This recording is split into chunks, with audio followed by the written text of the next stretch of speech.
Now with standards 5, 6, and 7. And if you are watching this straight through, of course I've taken some little breaks as I've recorded it, but if you're watching it straight through, you're probably getting a little fatigued. I'll just, in the way of encouragement, I will tell you that this says Part 3, and there are only 3 parts in the Code and Standards. We still have the stub material, but we are getting close to the end of this somewhat cumbersome standards of professional conduct. I realize that slogging through that is somewhat difficult. Nonetheless, we are getting towards the end, so take heart. This will pass. All right, so what do we need to do? Well, we've still got several standards to get through, and the next one, of course, is Standard 5, Investment Analysis, Recommendations, and Actions. I think that this is one of the important ones. There are all things that you need to know, but this one contains some key information that we'll see as we go through. So let's just jump in and see what Standard 5A says, and this is dealing with diligence and reasonable basis. Now remember, my idea of the core structure of the ethics material is independence, loyalty, diligence, reasonable basis, then suitability, with the caveat of disclosure that'll come at the end in case there's a problem with some of these others. So in particular, the independence thing can be cured by disclosure. So diligence, reasonable basis, this is a big deal. What does it say? Well, it says to exercise diligence. That shouldn't be surprising to us. Diligence, independence, thoroughness in analyzing investments and in making investment recommendations and taking investment actions. So we have to be diligent and we have to be independent, we have to be thorough is what this says. And when we make decisions, we have to have an adequate basis supported by research. So if you're talking or you're reading a scenario on the exam and someone is an analyst and they've been following this industry and they have to go out and talk to a CEO, and a CEO says, oh, well, this other company, they're going to have their earnings fall in the next quarter, and then you, based on having this one conversation with one person who's knowledgeable in the industry, go out and make recommendations on that, well, that's not an adequate basis and it's not supported by research. Now, that may spur you to go out and investigate changing market shares and product shipments and all those types of things. There may be some underlying research principles that could be applied there, but just basing it on someone saying something is not going to be adequate. So we have to be diligent. We have to have a reasonable basis that is supported by research, is what this is getting at. So continuing on here with some guidance. What are we supposed to do? Well, make a reasonable effort to cover all relevant issues when arriving at an investment recommendation or taking action, those types of things. This word "all," of course, is difficult. So make a reasonable effort to cover all relevant issues. I'm going to tell you that for walking around purposes, we could have a difference of opinion, but this word "all," you're going to have a high standard associated with that for the exam. So, of course, there is the idea of reasonableness, things you can't foresee. And if you're studying the microchip industry, do you really have to understand how yak milk production is going to impact that? Well, I don't know where we draw the line at all relevant issues, but for exam purposes, you have a very high standard of that with regard to this. So the level of diligence, of course, is going to depend on the product or service offered. So there's another caveat there. This would make it seem like it was creating some safe harbor to me, but once again, I think that this is going to be the guiding principle that you need to make sure that you've got down for the exam. Continuing on with some more guidance. So what do we see here? Well, what about secondary or third-party research? So we are making recommendations. We're relying on something that someone else has said, written, some research that they've published. Okay, well, we have to determine the soundness of the research. That means we have to review its assumptions, its rigor, its timeliness. Is that research done in an independent nature?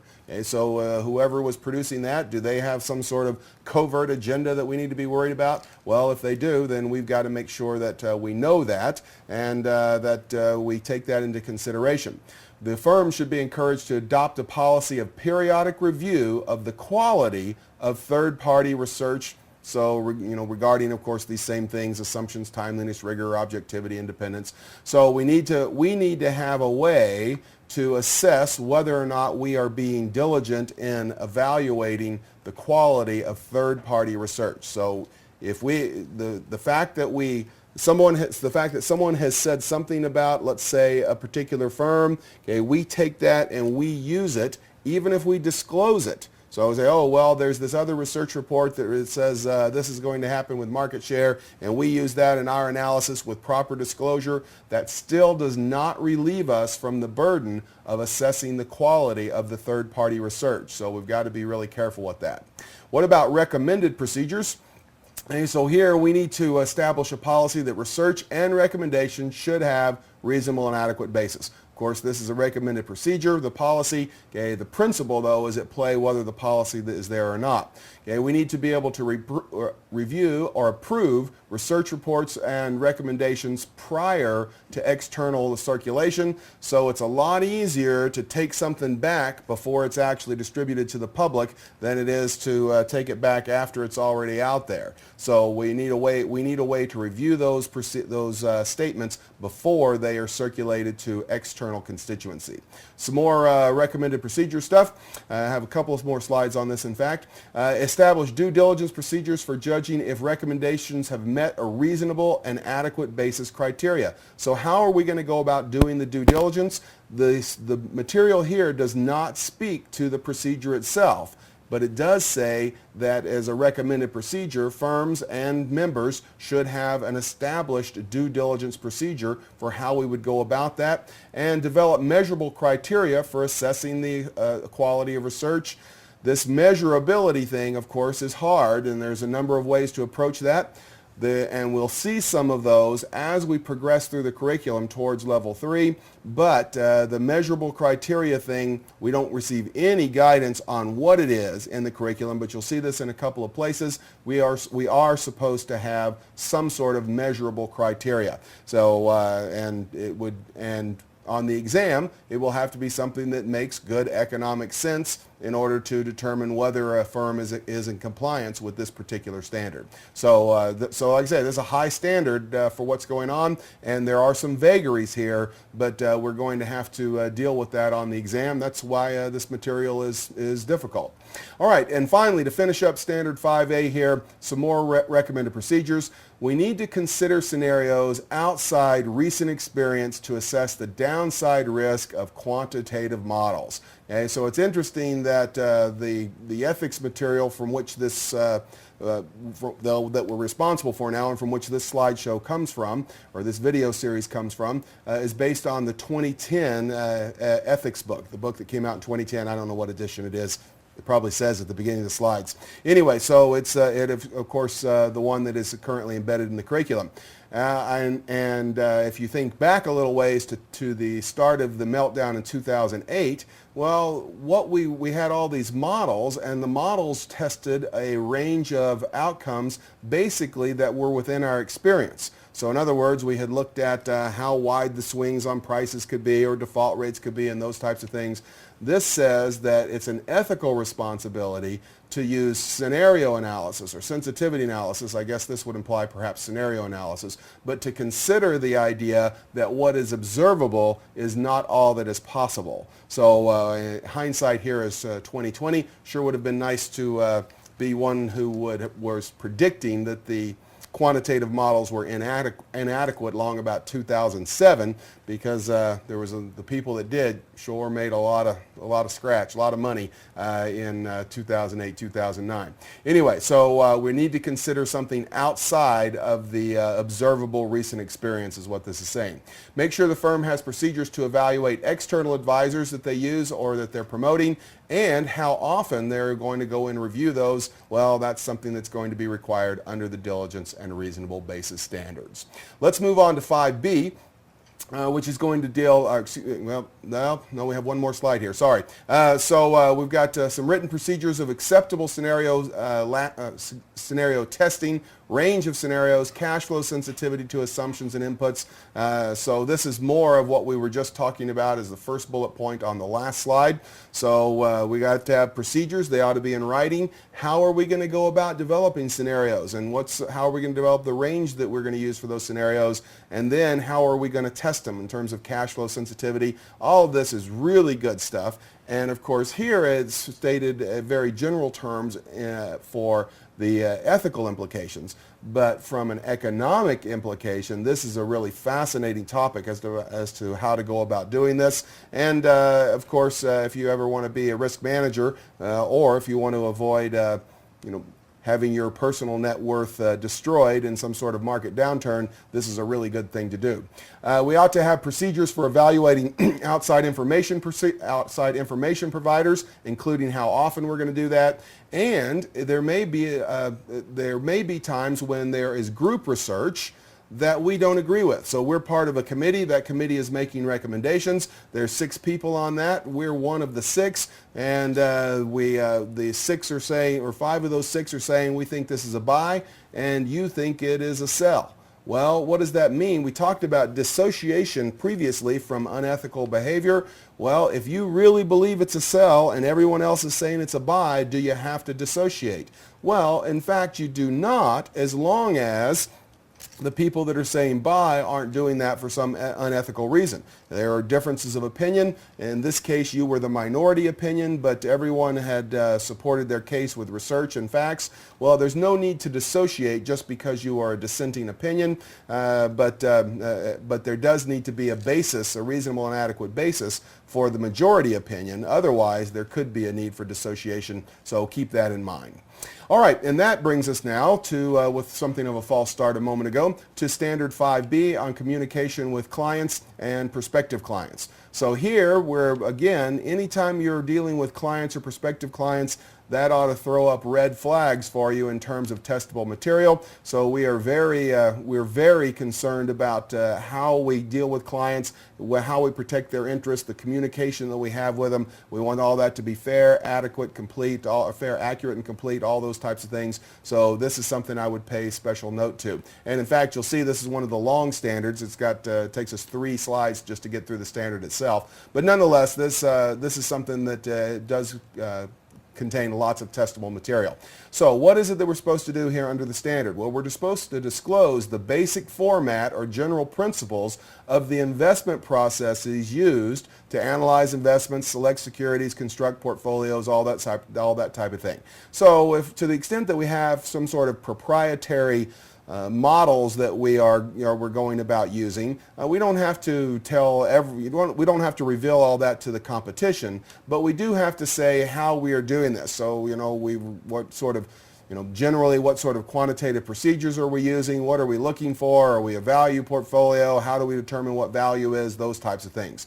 And once we have disclosed these basic formats, general principles, we need to promptly disclose any changes that are going to have some sort of material impact on our process. So we've been doing something one way, and we've been doing it, and it's been successful. We're getting ready to tweak that in some material fashion. Then we need to make sure that that is promptly disclosed to all of our clients. Continuing on with the standard here, so we need to use reasonable judgment in identifying which factors are important to an investment analysis, recommendation, or action.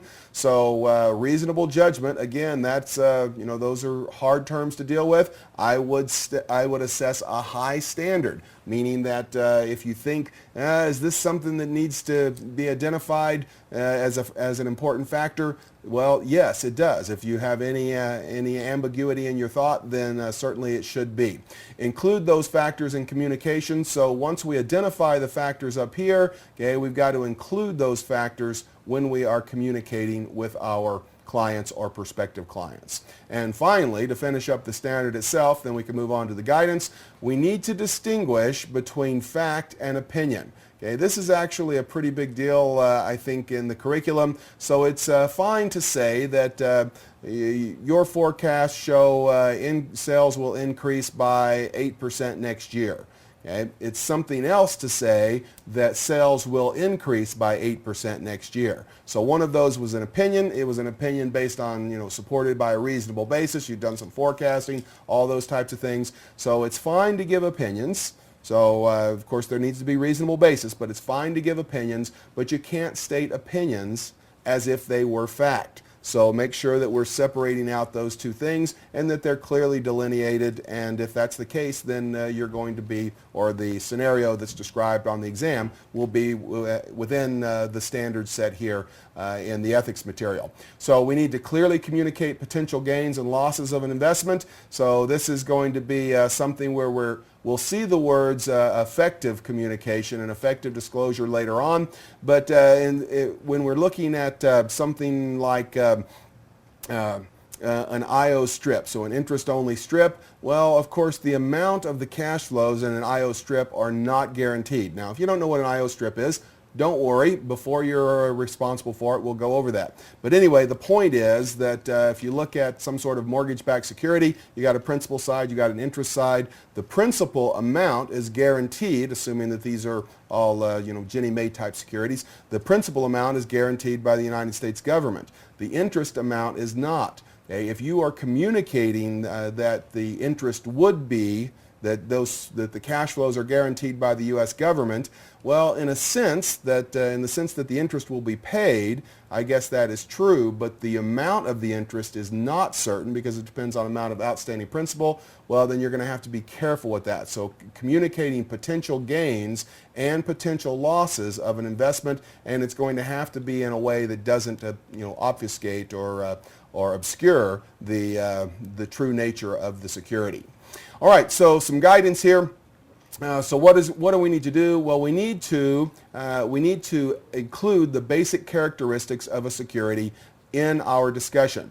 Now remember, when previously when we talked about communication with clients, we had the admonition to consider the sophistication of the client. I don't think that has changed. So in other words, if we're presenting to a group of mutual fund managers, talking about what an equity security is may not be required. So we still have to think in terms of sophistication of our clients, but be careful using that on the exam. Remember my scenario, I always start from the position of a money manager dealing with an unsophisticated client, and then I build out from there and say, is there anything here that would make this relationship different?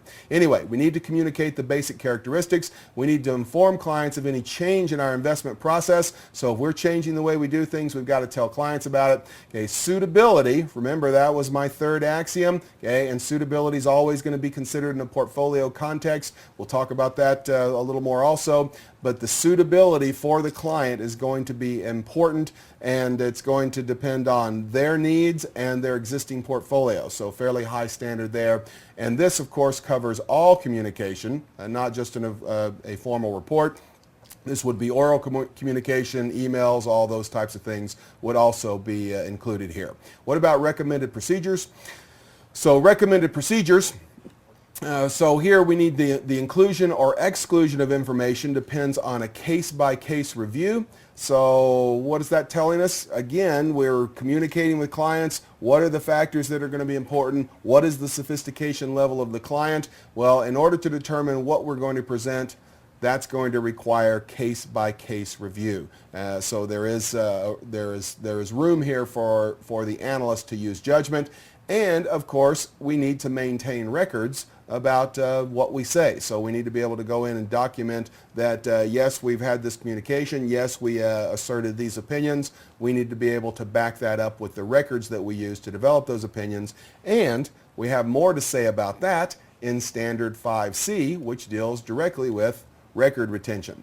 Now, if you go back a few generations in the ethics material, this is something that came in as it's an independent standard, 5C, and you got to go back a couple of generations to get to what I'm about to talk about. But I was so glad to see it come in as its own standard here, 5C, because it used to be the last item on every standard. So every time you had something about communication, every time you had something about research, every time you had something about suitability, then the last thing they had to say was, oh yeah, keep records. So what they essentially did was pull all that out and put it into its own standard here. So we only have to talk about it once is what it amounts to.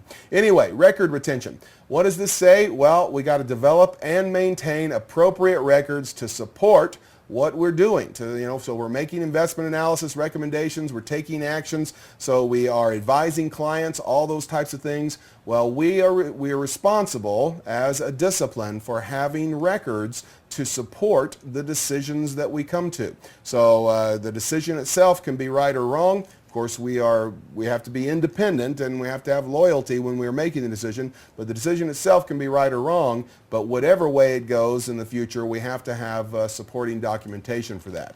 So guidance here, we're going to maintain records to support our research, okay, and the rationale for the conclusions and actions. Okay, records, and this goes back to our discussion about the committee that developed this and who was on it and all that sort of thing in terms of responsibilities to employers. But remember, records are the firm's property, and if you leave a firm, you can't take those records with you. So the records that you maintain as part of your daily activities, so you're going to work, you're scouring research reports, you're downloading information, you're coming up with investment recommendations, you're creating files to support those recommendations so that if ever called to, you can show how you came to that conclusion. Well, those files are the firm's property and you can't take them when you leave. Okay? In the absence of other regulatory requirements, CFAI is going to recommend a retention period of 7 years for these records. So if you've got file cabinets full of stuff and they are 9 or 10 years old and you work in a jurisdiction that doesn't require you to keep them, doesn't have a specific period, well, maybe you can start throwing some of that away and clean out that messy office that you have. All right, so some recommended procedures here. Responsibility to maintain records generally falls to the firm. So this is really a firm responsibility, although it is your responsibility to comply with the firm's policies. So the individuals have to retain documents to support investment-related communication. They belong to the firm. It's the firm's responsibility to make sure it's done, but you are responsible for being in compliance with that. Now, what about when you leave the firm? Okay, well, if you're going to leave the firm, then you have to recreate the records from public sources. Okay, or from the new firm's information. So if ever called on to support your investment analyses recommendations, you can't rely on material from your old firm or on your own memory. Okay, under the code and standards, you would be required to take information at your new firm and then public sources in order to recreate the data. So the old firm isn't responsible for supporting your record retention after you leave, is what this amounts to. All right, and that gets us through Standard 5, which brings us, of course, to Standard 6, conflict of interest. Okay, there's a couple of good things about this. One, it's relatively interesting. Two, it solves some of the problems and conundrums that we come up with previously in the other standards. And three, it's the last of what I would call the fundamental standards or economically based standards, because when the next one is Standard 7, Standards 1 through 6 apply to everybody. So it doesn't matter if you're working in the industry, you may or may not have specifically committed yourself to comply with this particular code and standards, but the idea behind them is these standards would constitute ethical behavior for all individuals in our discipline. The next one, Standard 7, only applies to those of us crazy enough to sign up for the CFA exams or to join CFAI. And of course, I'm kidding when I say you're crazy. Remember, I'm a big fan, all right? Okay, so again, and I'm going to try to stop saying this because you're probably getting sick of it, but remember, independence, loyalty, okay, diligence, reasonable basis, suitability, those are the pillars, and then we have conflicts of interest, which we go back and we say, well, what if there were some problems with these other things? How can we cure that? And that's what we're going to see here in conflicts of interest. Okay, so first of all, let's talk about disclosure, and this is a huge, huge deal on the exam.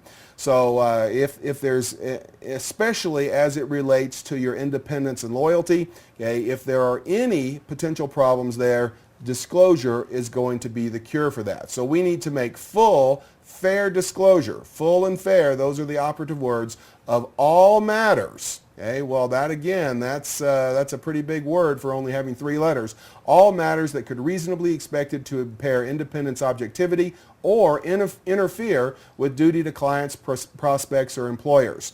Okay, so again, the problem here is how to interpret this. How broadly do we interpret what needs to be disclosed? And here's the joke I use, all right? So if you're doing anything other than serving as the assistant coach on your daughter's soccer team, okay, you don't have to disclose that. But anything that would be more material than being the assistant coach on your daughter's soccer team, that probably needs to be disclosed. So if you're from assistant coach, you get promoted to head coach, you're probably going to have to say something about that. And of course, I mentioned that facetiously.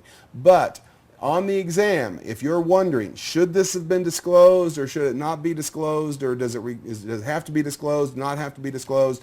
Okay, well then it has to be disclosed. Interpret this very, very broadly. That's and there may be room in the real world to talk about what is full and fair and all those types of things, but on the exam, interpret this word or these words, all matters, very broadly. Okay, and this is something that came in a couple of generations ago in the ethics material that I really like, and that is that the disclosures have to be prominent. Okay, so it can't be something that's buried in the footnotes at the back, and delivered in plain language. So if it starts out, the party of the first part with respect to the paradigm of the, whatever, it goes on, okay, so it's obfuscated by the language used, then it's also not going to be adequate. So we have to have prominent disclosure and in in plain language. That's what the standard is telling us. What about some guidance on this? Okay, so here, first let's talk about disclosure to clients, okay, and then we can go and talk about disclosure to employers. So all matters that could impair objectivity, okay, what we're trying to do is allow the client to judge our motives and our potential biases. So if we're making decisions, we serve on the board of some company, we're compensated for our service there, we're also recommending are recommending to our clients that they buy the stock in that company. Well, if we disclose prominently, we disclose in plain language what we're doing. Well, then the client is able to judge the motives and any inherent biases there. So if we're looking for some examples, well, we can have disclosure between the member of the firm and an issuer. So if there's a relationship there, investment banking relationships would probably need to be disclosed. Well, they would need to be disclosed. Broker, dealer, or market making activities. So if we're making a market in securities, we need to disclose that. Significant stock ownership, of course, this is a big deal. So if you personally own a lot of stock in a particular company, you're writing research reports in that industry, well, you would probably want to disclose that. Board service, that was the example I used just a moment ago. So anyway, those are all things that would need to be disclosed. What about, so this was disclosed to clients, what about disclosed to employers? And so if we're disclosing to employers, okay, well, conflict of interest. So if we, again, stock ownership, if we own stock in a company that we are analyzing or making recommendations on, we're participating in the board, or if we have financial or other pressures that may influence our decisions, we need to disclose that to our employer. And at the bottom, this also covers conflicts that could be damaging to the employer's business. So if there's something that would be bad press for the employer, well, we have to let them know what's going on with that. Moving on to recommended procedures here. Looking at what it is that we're recommended to do with respect to disclosure, we need to disclose all compensation arrangements with the employer that conflict with the client's interest.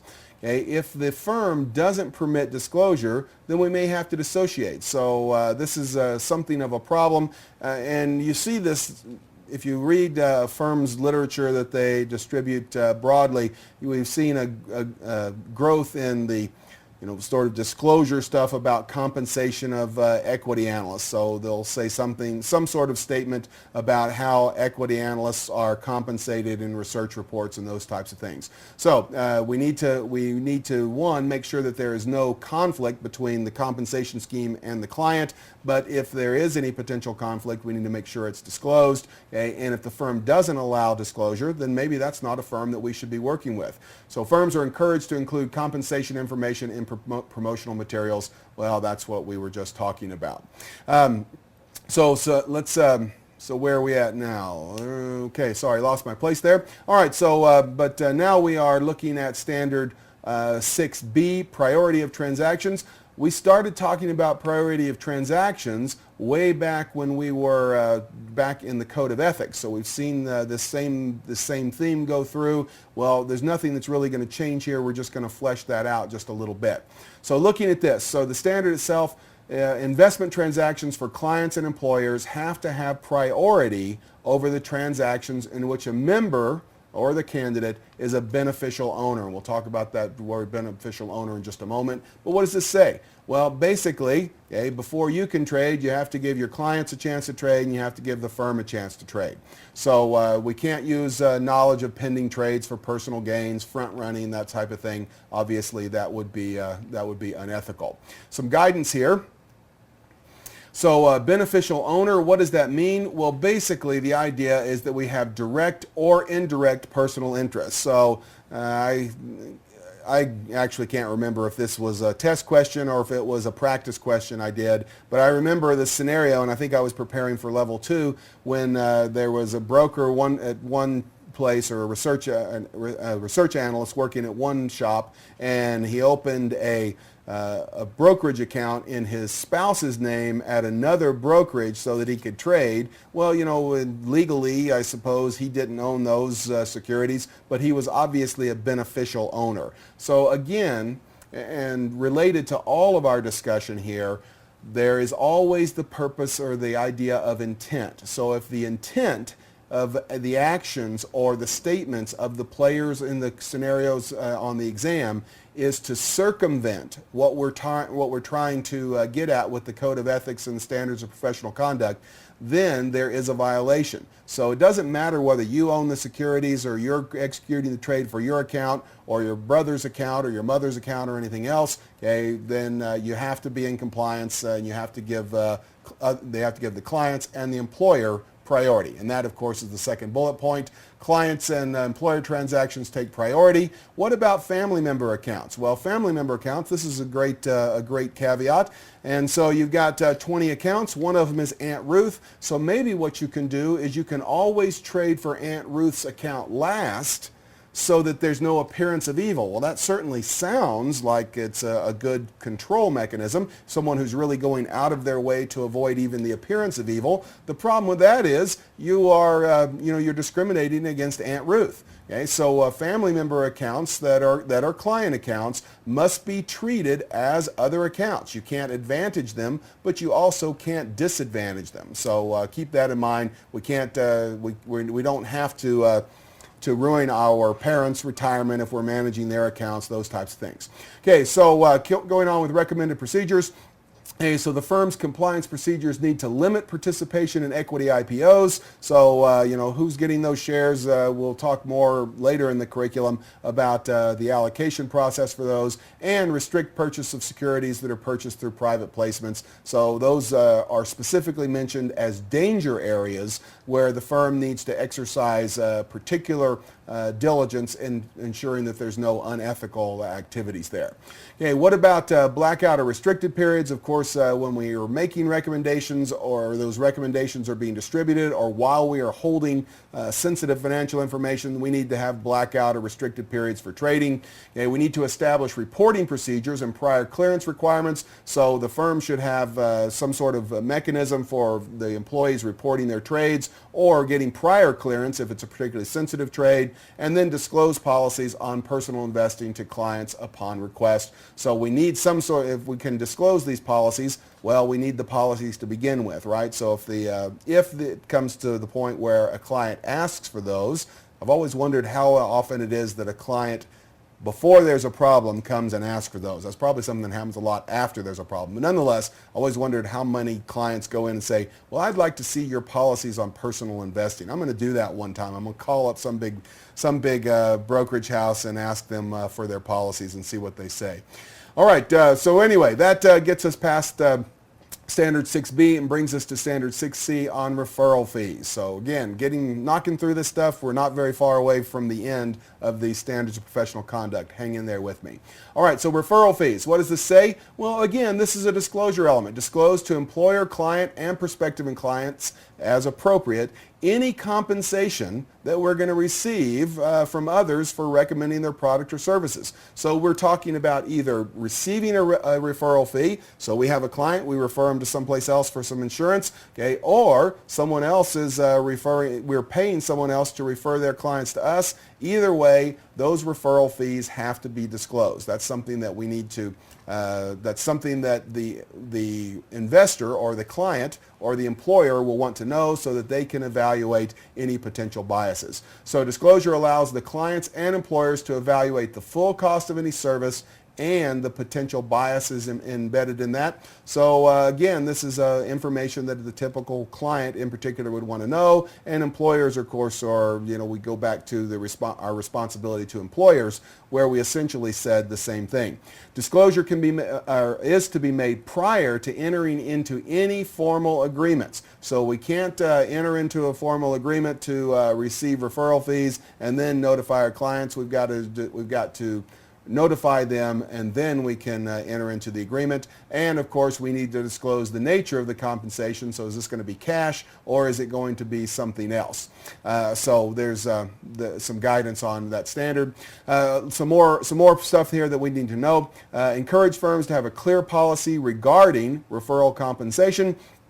Firms that do not prohibit referral fees should have a clear approval process. So many firms just prohibit that. We can't pay them, and in particular, we can't receive them.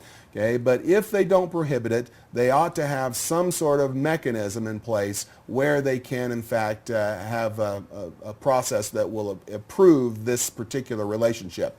And members should update referral compensation disclosure to the employer at least quarterly. So we see again a time standard there. And that brings us to the end of what I would refer to previously as the fundamental or the economic-based standards, and brings us to the final standard in this code and standards. This is the one we've been looking for, and this is the responsibilities that we as members of CFAI or CFAI candidates take upon ourselves. So when you signed up to take level 1, you had to fill out all that paperwork, and you went through and you signed all that stuff. Well, you have, as part of that, I'm hoping you were reading it as you were going through, but one of the things you did when you went through there was you obligated yourself to comply with the code and standards. So there's really two reasons to study the ethics material here, right? One is that it's going to be 15% of this level 1 exam, okay? But the other is you've obligated yourself to comply with these, and if you're going to be obligated to comply, it sure would be nice to know what it is that you're complying with. So now we're going to tell you, now that you've already committed to it. All right, so what does this say? Okay, so conduct as members and candidates in the CFA program. Well, we can't engage in any conduct that compromises the reputation or integrity of the institute or the designation. So remember, CFAI rightly is the watchdog of the reputation of CFAI itself and the CFA designation. So eventually here, maybe 30 months or 36 months from now, depending on where you are in your study patterns, you are going to have a CFA charter. Let's think positive. Well, you would be very upset if you labored for several years, put in lots of work, went through all the pain required, and then CFAI let people go out and run down the value of the designation. So we've got to make sure that we're not engaging in any conduct that compromises the reputation or integrity of our CFA charter or the integrity, validity, or security of the CFA examinations.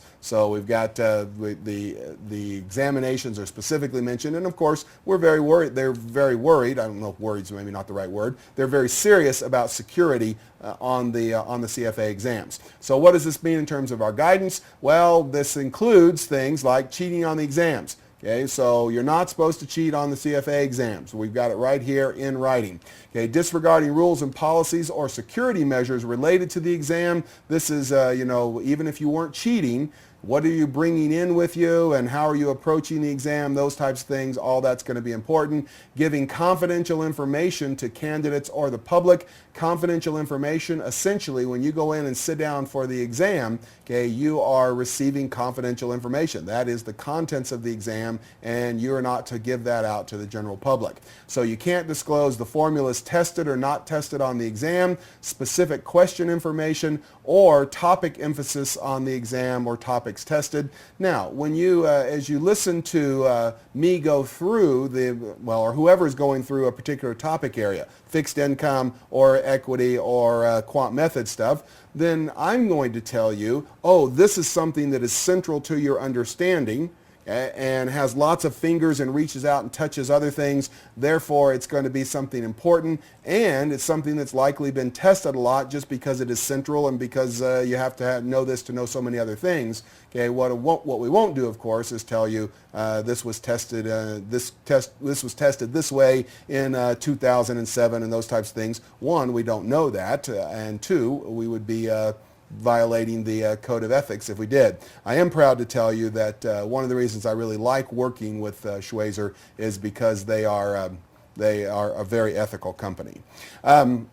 So what about conducting some more conduct here? Okay, improper use of the CFA designation to further our personal and professional objectives. Now remember the word improper here. So there's a proper use, right? So the CFA designation says something about you. It says that you have, primarily gone through these 3 exams and suffered through the rigor of that. You've learned something doing it, but there's also an attestation of your character and those types of things. It's fine to use the CFA designation in proper ways. Okay, what it's not fine to do is use it in improper ways to say, oh, I have a CFA, therefore I can always beat the market and I'm much better looking than the people around me.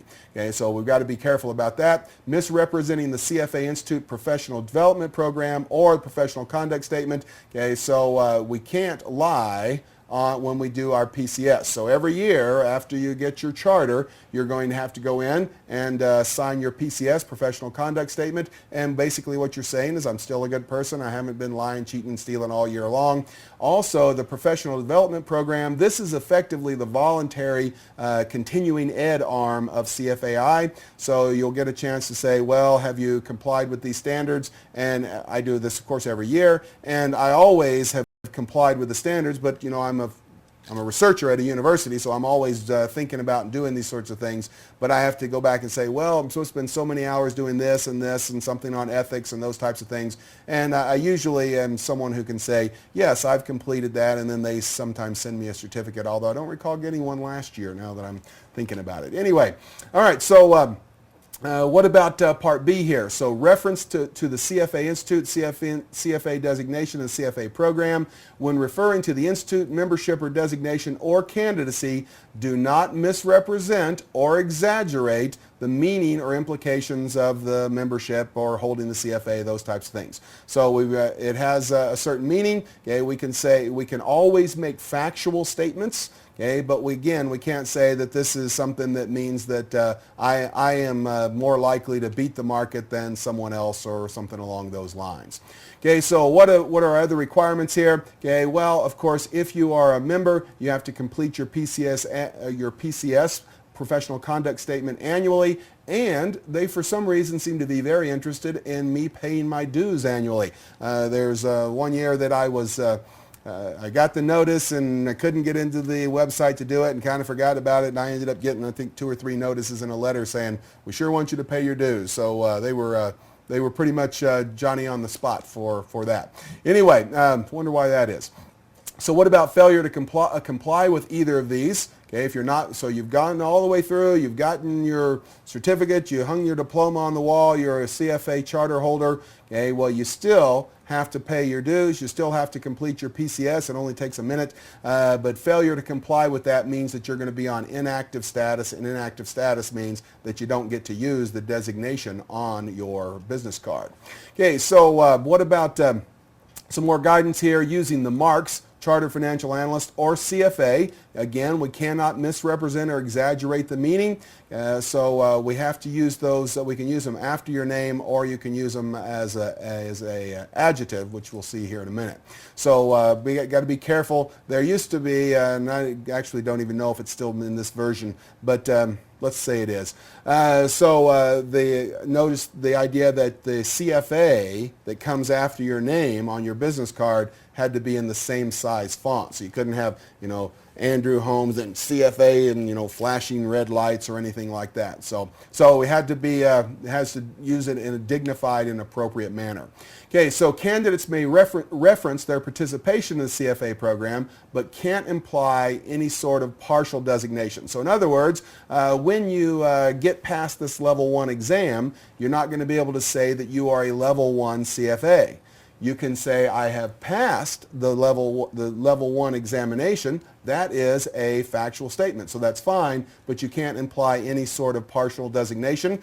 Once you get past level 1 and you register for level 2, you can say that you are a level 2 candidate, okay, but again, no partial designation. Okay. I happen to be someone who passed all the exams on their first attempt, which I'm sure should... If it had taken me 12 tries to get through the 3 exams, that probably wouldn't bode very well for my ability to host these videos. But nonetheless, that would be a statement that I could make on my resume if I wanted to. So I passed all 3 levels of the exam on my first attempt. So a 3 up, 3 down, you hear people talk about that. They were a 3 up, 3 down guy. Anyway, but nonetheless, that's a factual statement. What I can't say is, because I passed on the first time, I'm smarter than everybody else. Okay, so I can't apply any superior ability or those types of things. So basically, factual statements okay, non-factual statements not okay. All right. So anyway, we have to use the CFA or the Chartered Financial Analyst, okay, either after our names or as an adjective. So I've been very careful, and you may or may not have noticed this as we've gone through this ethics material. I've always talked about the CFA charter or a CFA charter holder. What I have not done is, at least I hope not, and I may have slipped up because this is what I actually do in real life, and I shouldn't. Okay, but anyway, I talk about someone being a CFA. Oh, he's a CFA. I'm a CFA. I'm not a CFA.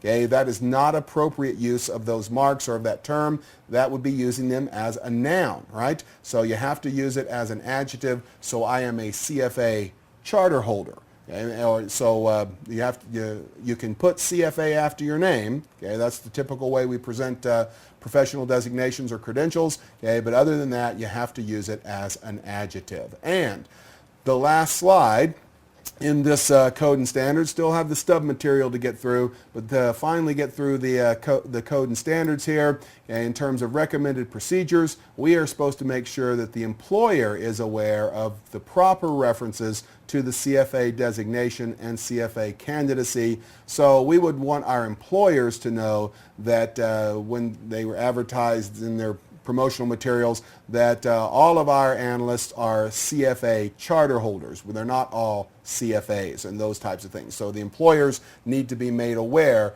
of how to reference the designation, what it means, and those types of things. And that is the code and standards. Fairly long, but I think this is the core of the material, and it's going to be the core of the material at all 3 levels. So this is worth spending some time going back through. You will be responsible for it on the exam. This is certainly material we know is going to show up. So make sure and spend some time going through the code and standards book, underlining, reading their little vignettes about, sort of like mini cases, sometimes only 3 or 5 sentences, because that's going to help you build lots of intuition about how to apply these many different concepts on the exam itself.